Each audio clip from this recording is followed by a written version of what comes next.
कि किसी ने लिखी बड़े जतन से कहानी और किसी ने पढ़ा किंतु 2 बूंद पानी। सम समः शमति, समान पदार्थ का शमन करता है।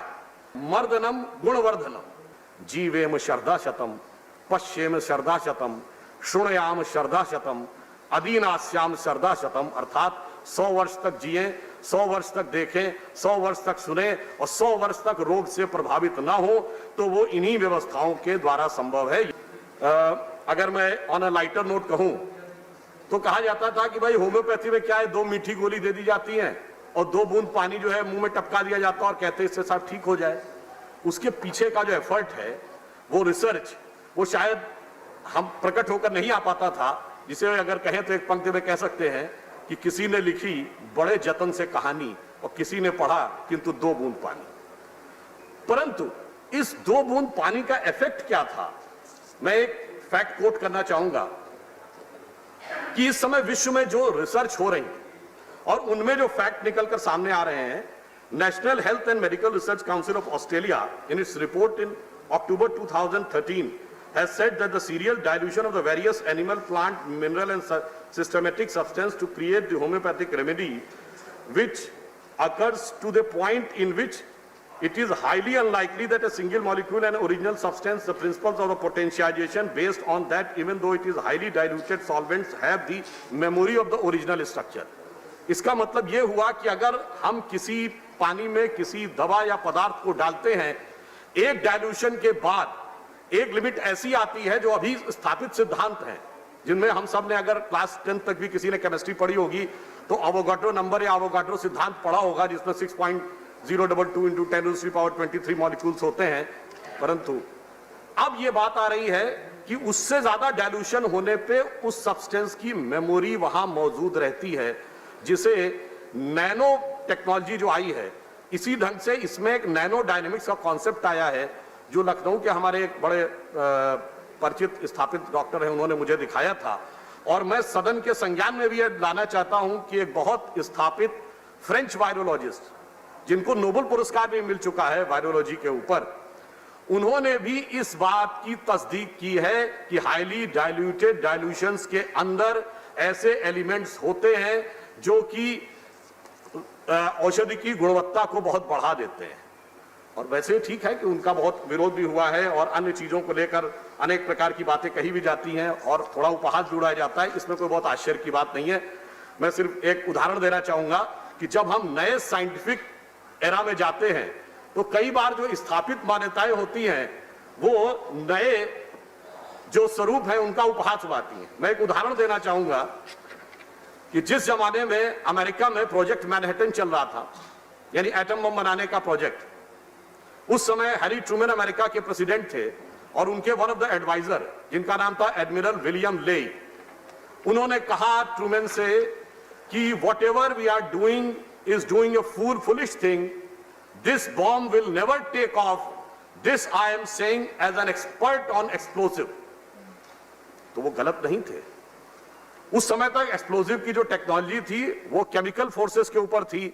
जैसे ही हम एटम के अंदर गए तो वो टेक्नोलॉजी बदल गई। तो उसी प्रकार से हम ये कह सकते हैं कि आज जो रासायनिक सिद्धांतों के आधार पर दवाओं का प्रतिपादन है, जब नैनो टेक्नोलॉजी के आधार के ऊपर होगा तो हमारे विचार से इसमें एक नया स्वरूप आ सकता है और इस नए स्वरूप को स्थापित करने की जरूरत है। इसलिए भी कि ये इस प्रकार की कुछ ऐसी बीमारियां होती हैं सामान्यतः जिनका स्थापित एलोपैथी में इलाज नहीं देखने को मिलता है, जैसे स्किन डिजीजेज होती हैं, ऑटोइम्यून डिजीजेज होती हैं, लिवर और किडनी रिलेटेड डिजीज होती हैं, वायरल इंफेक्शंस, एलर्जीज, इनके बारे में नहीं होता है। परंतु इन चिकित्सा पद्धतियों से चूंकि लोग प्रभावित हो रहे हैं और वो लाभान्वित भी हो रहे हैं, तो आज आवश्यकता है कि उसको एक स्ट्रक्चर्ड बेस बनाया जाए ताकि फिर उसके बेस के ऊपर न सिर्फ लोगों को बेहतर लाभ मिल सके बल्कि आगे हम इसका प्रयोग करके दुनिया में आगे और बेहतर ढंग से अपनी बात को रख भी सकें। अब हम ये कहना चाहेंगे कि चाहे एनिमल सोर्स हो, मिनरल सोर्स हो या प्लांट सोर्स हो, उससे मिलने वाली जो भी मेडिसिन हैं उनका एक व्यवस्थित स्वरूप, जो साइंटिफिक स्वरूप आगे उभर के आना चाहिए। इसीलिए आयुष मंत्रालय ने इंटरडिसिप्लिनरी कोरिलेशन एस्टैब्लिश करने की बात कही। जब हम इंटरडिसिप्लिनरी की बात करते हैं तो कभी कभी लोग कहते हैं साहब आपने तो केवल आयुर्वेद और होम्योपैथी, इनको आपस में क्या संबंध है, आपने इसको कैसे जोड़ दिया? और ऐसा प्रतीत होता जैसे केवल ये पॉलिटिकल आधार पर लिया गया निर्णय है। मैं ये कहना चाहूंगा, सरकार ने जो ये निर्णय लिया है ये बहुत ही व्यवस्थित साइंटिफिक आधार पर निर्णय लिया है, क्योंकि यदि होम्योपैथी के बारे में कहा जाता है कि सिमिलर क्यूरेटम, यानी वो लाइक फोर्स जो है वो लाइक को ही क्योर करता है, तो आयुर्वेद में भी ये कहा गया है सम समः शमति, समान पदार्थ का शमन करता है। यदि ये कहा जाता है कि हम कोई ऐसी चीज को जो नुकसानदेह भी हो सकती है उसके द्वारा इलाज कर सकते हैं, तो आयुर्वेद में भी कहा गया विषस्य विषमौषधम, यानी विष से विष का भी इलाज होता है।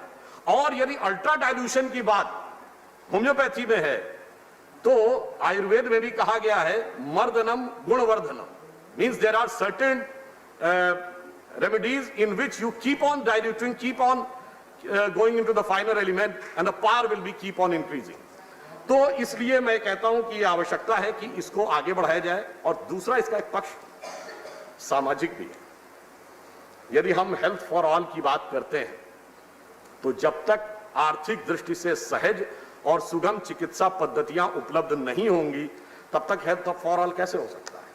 अब यदि आप देखिए तो होम्योपैथी अपेक्षाकृत 1/10 कॉस्ट आती है स्थापित मेडिसिन में। दूसरा क्या है कि इनको लेने का तरीका इतना सिंपल है कि छोटा बच्चा जो साल 2 साल 3 साल का हो या बहुत बड़े बुजुर्ग जिनके लिए हैवी मेडिसिन को कंज्यूम करना मुश्किल होता है, वह भी आसानी से इनको लिया जा सकता है। तीसरा एक इकोनॉमिक एस्पेक्ट में यह भी आता है कि इनकी एक्सपायरी डेट नहीं होती आसानी, तो ऐसा नहीं कि दवाएं हुई और कुछ समय के बाद वो कालबाह्य हो गई, एक्सपायर्ड हो गई टाइम से।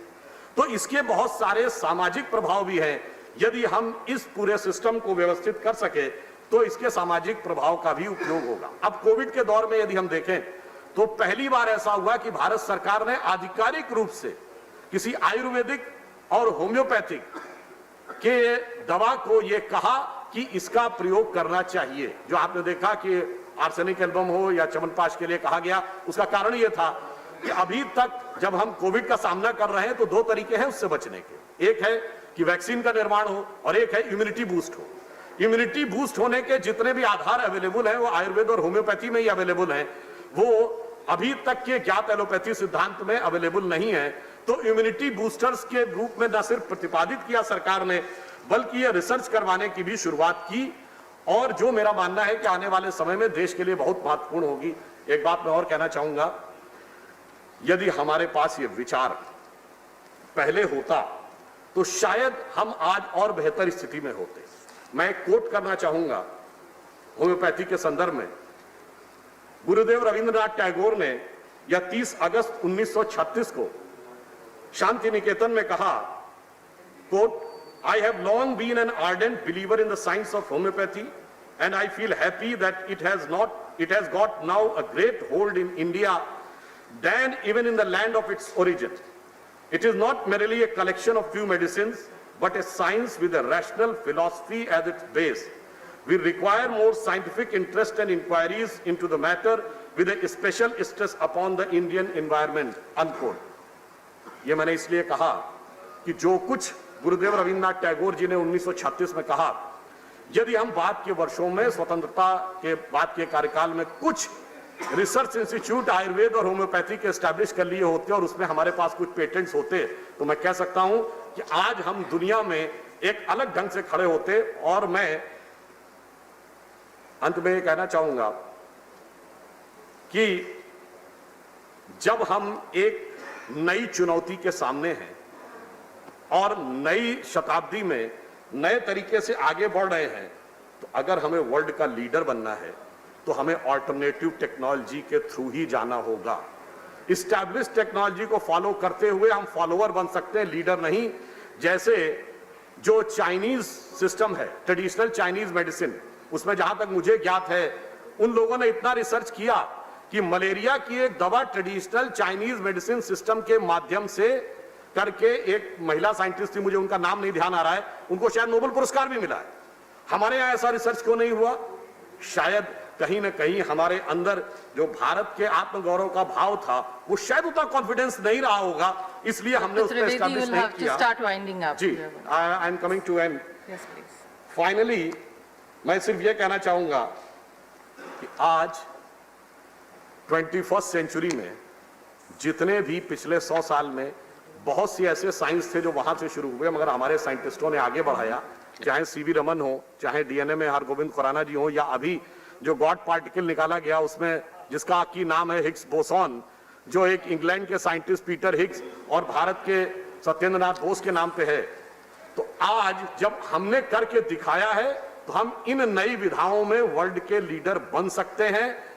और हमारी सरकार ने मोदी जी के जो एक अभिनव प्रयोग करने की क्षमता है उसी के चलते हम इसमें एक नए डायमेंशन के साथ आगे बढ़ रहे हैं। और यदि वेदों का वह वाक्य सार्थक करना है, जीवेम शरदा शतम पश्येम शरदा शतम शृणयाम शरदा शतम अदीनास्याम शरदा शतम, अर्थात 100 वर्ष तक जिए, 100 वर्ष तक देखें, 100 वर्ष तक सुने और 100 वर्ष तक रोग से प्रभावित ना हो, तो वो इन्हीं व्यवस्थाओं के द्वारा संभव है। यह कहते हुए मैं इस बिल का समर्थन करता हूं। धन्यवाद। Thank you, doctor Trivedi. After this we have doctor Shantanu Sen.